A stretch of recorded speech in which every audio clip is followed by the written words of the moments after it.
si Boy Dila. May bitbit siyang water gun at nang makita niya nakasakay sa motor at etong picture na to, dito siya nag-trending habang binebelatan niya yung rider at habang binabaril niya ng water gun sa mukha. Oh, Boy Dila, madami kang pwedeng pagpilian dito ha. Mukhang mapapalaban ka kasi ngayon kasi napakadami mong kalaban, pre. Oh, meron ako dito, ayan oh. Ito, water gun na gumagalaw yung slide niyan, pare. Boy Dila, pag binaril mo yan, gagalaw yung slide niyan. O, kung gusto mo yung ordinary, parang ganito nga yung gamit mo eh. 3-in-1, pare. Ito, mas marami ka mababasa dito. Kung gusto mo, hindi ka maubusan ng tubig agad. Itong jamborito natin dito. Dibombet yan, Boy Dila. Kakasakasa mo lang yan. Bobombitin mo lang to. Lalabasan na yan, Boy Dila. Huh? Astig nga ba talaga yung ginawa ni Boy Dila na yun o hindi? Para sa akin, hindi kinaastig yun, pare. Pero hayaan na natin si Boy Dila. Pero kung kailangan mo ng mga water gun tulad nito, meron ako dito. Pero for today's video, idol, pare, tamang-tama yung request ng isang idol natin dito. Ayan o, idol Full Metal Pellet naman ulit. At pa-shoutout na din. Okay, sige, shoutout sa'yo, Neil. Tamang-tama yung request mo. Dahil may bago tayo ditong pellet gun, pare. Napaka-astig nito. Etong pellet gun na to, makikita mo to sa COD kung naglalaro ka ng COD. Ito yung mga secondary. Ang ganda nito. Maliit lang siya, pare, pero napaka-solid, pare. Sabi ko sa inyo. Okay, sige, eto na. Let's go! Pellet gun vlogs! Meron tayo ditong 4 na maliliit na pellet gun. Pero pare, ito yung tinatawag ko na small but terrible natin dito ng mga pellet gun na maliliit. Ito, pamilyar na sa inyo to, diba? Itong Galaxy automatic natin dito. Meron tayo ngayon na ito, naka-code to ng ZM03, pare. Kahit maliit sila, pare, iba yung putok nila. Parang katumbas din ng mga ganito. Yung mga ganyang kalalaki natin, mga Q7, Q1. Itong pellet gun na hawak ko na to, yan, nakita nyo may mga ano na yun, may mga bakas-bakas na lang nakalipas yan. May mga gas na. Ang tagal na nito sa akin, pare. Siguro may 1 taon na mahigit. Mapapansin nyo naman, no? Nung nag-uumpisa pala ako magbili-bili ng mga pellet gun, ito yung mga nabili ko nun.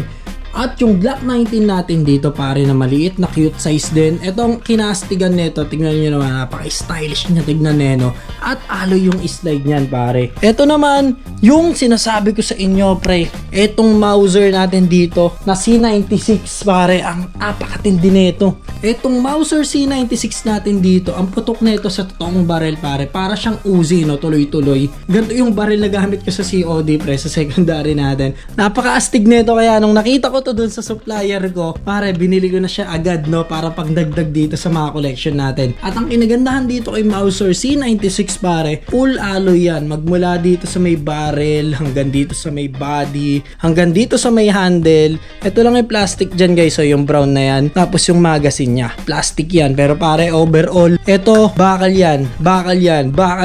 At ang kinagandahan yan, meron siyang extra magazine na napaka-cute, bre. 5 bala lang yung kasya dyan, pero pare, pwede na to pang extra, no? Pag naubusan ka dito sa magazine na to, kasi may kaliitan lang din yung magazine niya talaga, yan, siguro mga 10 bala lang yung pwede nating ilagay. Meron ka pang isang maliit, kung nabiting ka, pwede mo pa tong gamitin.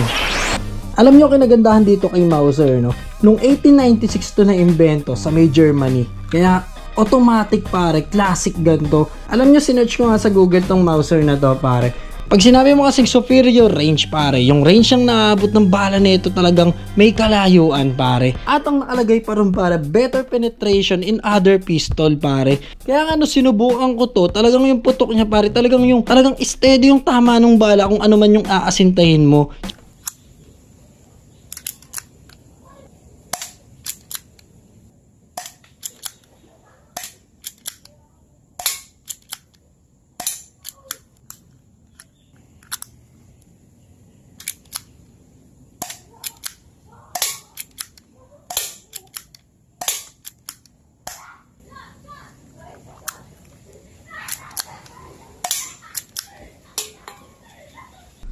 Ayan, papakita ko sa inyo. Pag kinasa mo yan, pwede mong makita yung laman loob nyo sa loob. Makita mo yung spring na yan. Ayan o, may spring pa yan para bumalik yung pinaka ano niya, no, yung slide niya. Ayan, pag kinasa mo yan, pak!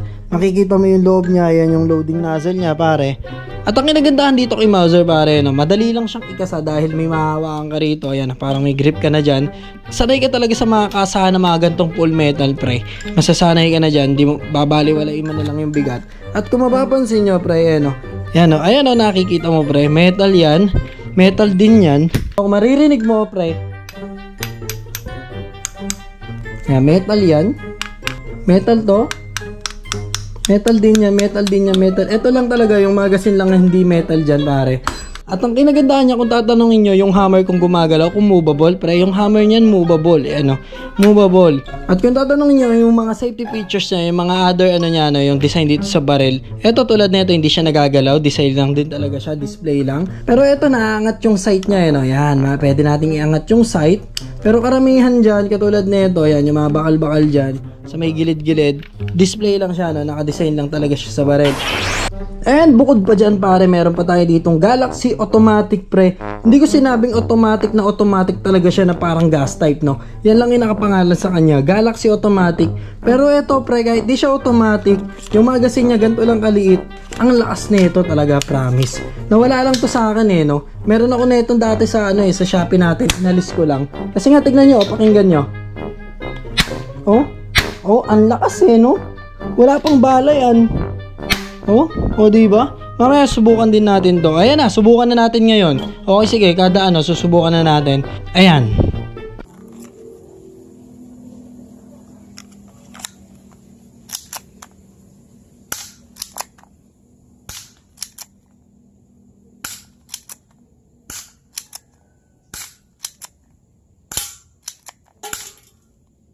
At pagdating naman dito sa may G19 natin, pare, alam nyo na to, sa mga naka-score ng G19 natin dito, pare, wala pa akong kahit na anong naririnig dito sa G19, no? Q1, G19, yung mga natin, yung mga full metal, wala pa tayong naririnig dyan. Karamihan ng mga konti-konting reklamo lang naman sa atin sa Shopee, pre.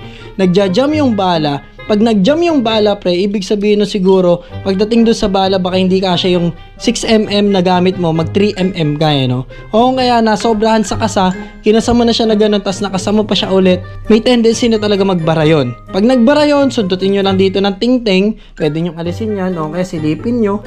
Yan, pwede, huwag nyo sisilipin dito mismo, pwede nyo buksan to, tas silipin nyo, no? Yun lang yung mga basic na may ituturo ko sa inyo, para masolusyonan nyo yung problema niya sa baril nyo kung meron ka mang pellet gun at nagbabara, ganto.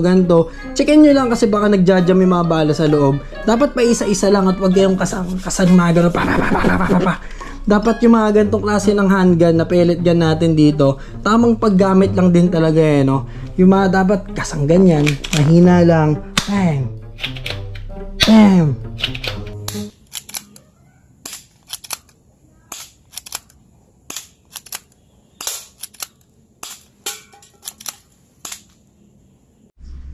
So ano bang hinihintay nyo, pre? Pagkakataon nyo na para makompleto nyo yung mga cute size natin dito na handgun, no? Kahit saan ka bumili, pwede kang bumili. Pero meron naman ako dito, ayan yung link sa baba. Pero kung trip mo bumili sa iba para makompleto mo lahat, okay lang din. Pero sa akin, sasabihin ko sa inyo, kompleto yan. Ayan yung link sa baba, pre. Lalong-lalo na tong Mauser natin dito na C96. Ito yung bagong-bago natin dito.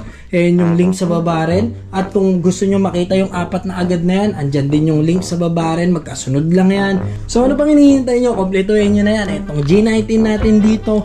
Itong M17, pare. Galaxy Automatic ZM03 at itong Mauser C96 natin dito na dalawa yung dalawa yung magazine niya, hindi ka nalugi dyan, pare. Ito nga lang, pre, medyo may kamahalan lang din talaga.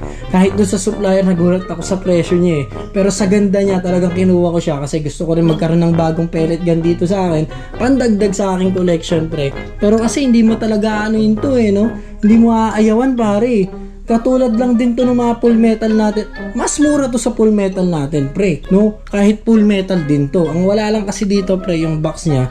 So, yun lang, guys. Nga pala, guys, wala akong binibentang totoong baril dito. Puro tayo pellet gun lang dito, mga laruan, pre, no?